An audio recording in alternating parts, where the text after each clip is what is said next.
Good morning and welcome to Make the Most of It Mondays. That's right. Here with me, Wingish Nibe, Majeki Kwe. That's right. Sweetgrass water medicine woman. Or another way to say it is Wingish Nibish Mishkiki Kwe. That's me, your friendly, freaky ass medicine woman. Okay, let me try this now. Might have to gap this out. Oh, here we are. Okay. Yes. Welcome, friendly freaky ass medicine woman. Also, Christianna Carr and Chris Carr Superstar. Yep, all this beautiful divine being right here. And welcome to you, beautiful divine beings, right here too. That's right. Another Make the Most of It Monday. See, I'm still in my pajamas. I haven't got dressed yet. Eeyore, one of my favorites, right? If I were to be a Winnie the Pooh character, Eeyore would be one, and Tigger. I'd be Eeyore and Tigger too. Yeah, that's right. Yeah, Eeyore's thanks for noticing me. So, yeah, tired. Had a great weekend. Lots of fun. Yes. My BBS's birthday. Oh, it was 2 weeks ago now. Yeah, now this would be, 2 weeks ago. Again, right? Still gonna get used to this. Because for me, it just happened. I'm still recovering. Because I was up really late. I didn't mean to be up so late, but I had a nice little fire. I mean, party didn't go as I'd fully planned it. Well, then I have loose plans. Like I was saying, I'm not usually the party planner. I'm usually helping the party planners, right? I mean, I'm really good in that way of helping others to boost them. I'm afraid to take my place as leader, as bossy person, or whatever, right? That's a scary place to be, you know? Because they get all the trouble from the responsibility. I don't know. Brain's still foggy.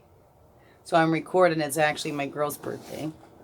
It's a shout out. So I love that, Allie. You're so awesome how you did that shout out for both Laura and Ariana on their birthdays last week. That's so sweet. And then my uncle's birthday was the day after Ariana's too. Yeah. So the Mending Monday has some great news. So gonna get that help for my children because this mama don't quit, right? That's my passion, purpose to help my children, to help all children. It's been from the start. Since I was a child, I wanted to help the children, right? Different ways of how to help the children best has gone through that, right? They help the addict to get not addicted to whatever that is or whatever, right? Help them to see. And we keep hurting our children. Even if you don't have children in your life, like our inner children too. They so need us not to be so harsh. And we get all such a hurry to grow up, eh? And then we get there and all we wish is that we could be kids again. So I try and tell my kids, like, look at the adults around. All of them want to be kids again. So enjoy your time as a child. It's the shortest time of your life. We're only children, on average, really. We don't want to get technical and let's get into, right? But let's say, I don't like blanketing, but let's blanket right now, right? Childhood, right? It's about this much in your lifetime. You're going to be an adult a whole lot longer than you're going to be a child, right?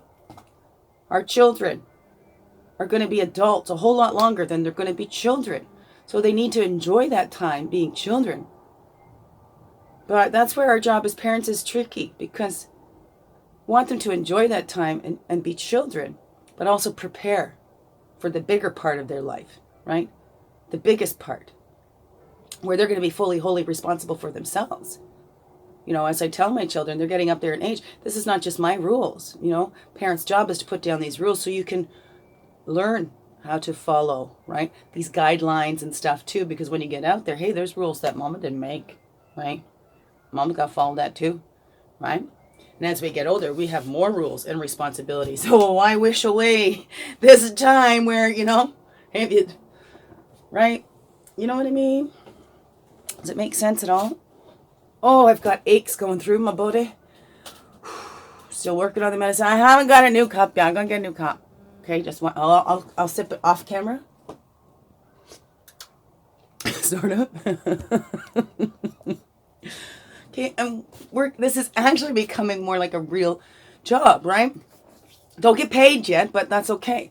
It's that passion. Oh, that was another thing that came through, right? And I've told the kids your purpose, right? It's in your passion. So your purpose, something you feel passionate about that serves you and others too. It's in the highest and best interest of all, right? So you're not just getting something from that. It's from everybody else. Like when I say begin within gifts, books, and eclectic, not eclectic, that was the word it was before.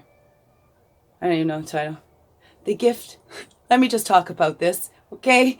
In my business name, what I mean by gift is those gifts that we receive, the gifts that we give, the gifts of our talents, and it's sharing those, and it's those healing gifts, right? All those gifts come from our source, from our creator, and we choose how we share those, or if we don't.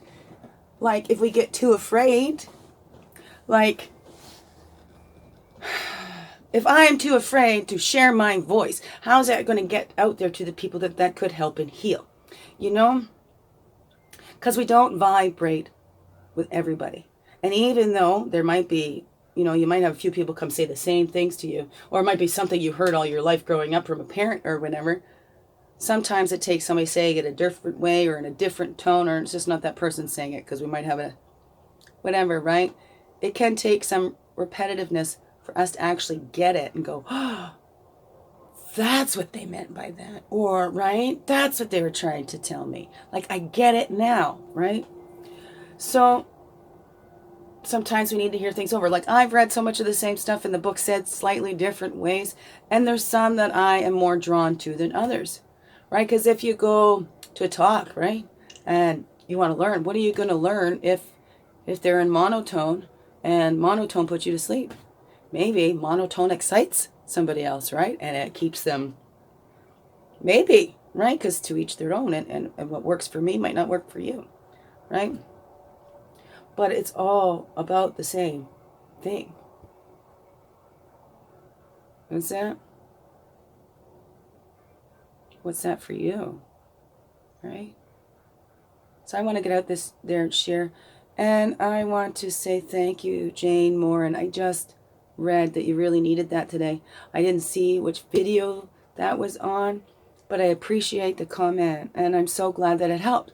So if I never put my voice out there, if I never did these videos, the people that are getting something from it, and even if it's just one, right, that says thank you. And already I've had more than one thank me, but it keeps me going, and I'm like, okay, I'll come back, I'll keep doing it no matter what, because in those comments, that's an energy exchange. That's a payment, for lack of better words, for me. That's the reason I'll keep doing it, right? That it's a passion, because it's helping me and it's helping others too at the same time. Win-wins. This is the most beautiful situations. Win-wins. Isn't it beautiful? And we're getting there. Slow and steady. Slow, slow, slow and steady. So, yeah, beautiful.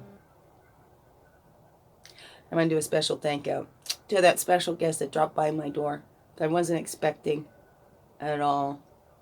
2 weeks ago now. Came, brought me a little gift. Didn't have to come bearing gifts. I mean, you want to come show up at my door just for a visit. I mean, that's gift enough for me, just to have, pop in and say hi. I kind of miss that. Because growing up, the house was there was always somebody stopping by, coming in for a tea and chatting, and, I always envisioned my place would be the same. People come, feel comfortable here, right? Even if it's just little quick 10, 20 minutes, you know, don't have time to stay for a tea or coffee, but hey, got a long enough backyard, we can go for a little walk around the backyard, come back up. That don't take too long. So I don't mind. And that can be like therapy too, right? Those drop-ins. I thought about that. Come have a tea with me and sit down and we discuss. Well, you know, you can not unload on me. No, not unload on me. No. I used to take that before. Let me take that. I'll carry that. I know I can transmute that. Haha, right? Doesn't do anybody any favors to take their problems. We all have to deal with it ourselves. Inside job. So I can't do your work for you. It's an inside job. You can't do my work for me. It's an inside job. But we can sit there with each other, walk beside each other, and we can keep each other company in that. To know that we're not alone. Because that's when, whatever we're going through, that's when it can kind of overtake us, right? Is when we're feeling alone in that. Like we're the only one that's ever experienced this. Like nobody would ever understand what we're going through. I'm here to tell you somebody understands. And maybe sometimes we don't get that true understanding until we go through it ourselves. But at least being open and not judging, and that we can say, well, I know I can't understand that because I haven't been there. But I can see and have an understanding of that effect that it has on you when I see, you know, when you're expressing that to me. You know what I mean? Like you can tell somebody's affected deeply by the tears in their eyes or whatever that is, or when they get a little choked up, their voice kind of cracks a little bit, right? So we can tell from that that's something that's difficult for that person to talk about. And that we might not understand that, right? Because we're not all going to be traumatized by the same things. We might not all... But that's not for us to judge either, because we don't know, right? Dogs can be traumatic. Some people are deathly afraid of dogs. I have a cousin deathly afraid of birds, right? And we can laugh, it's birds. But in their fear, that is real, okay? So you think of your greatest fear and whatever that is, you know, so that person that's afraid of birds or dogs or you or some little tiny insect, right? Think of your greatest fear. They would have that similarity, right? It turns on all those fight or flights, right? The amygdala, help, help, help, thinks that they're in danger and sends out all those signals and creates that reaction in all the body to get you to hightail it out of there or fight or whatever that is, right? So let's not judge people's fears or what stirs that stuff up inside of them. But let's just be there with them and understand that we all have fears. We all will be paralyzed by that fear at some point or another. Blah, blah, blah, blah, blah. Right? And it's not for us to judge who has a silly fear and whose fears are valid. And, okay, if you find yourself doing that, stop it. All right, I'll be bossy about that. Stop it. Stop judging other people. Okay? Because other people are not you. You're you. You're the only you. And the only me. You know, and we can understand to a certain degree, but not completely, right? Because we're not inside that other person. Okay. So, there's my little make the most of it Monday for today. Or Mending Monday. It's Mending Monday. I need to find my neck brace. I've been really missing that, so I'll get to it. It all comes together, right? Divine timing. Not my timing. Okay, beautiful beings. Love you. Biggest heart hugs ever. A wonderful, blessed day. And thank you for being you and shining your light through in everything you do. Because you know it. This world needs you. I'm so glad you're here. Thank you. I love you.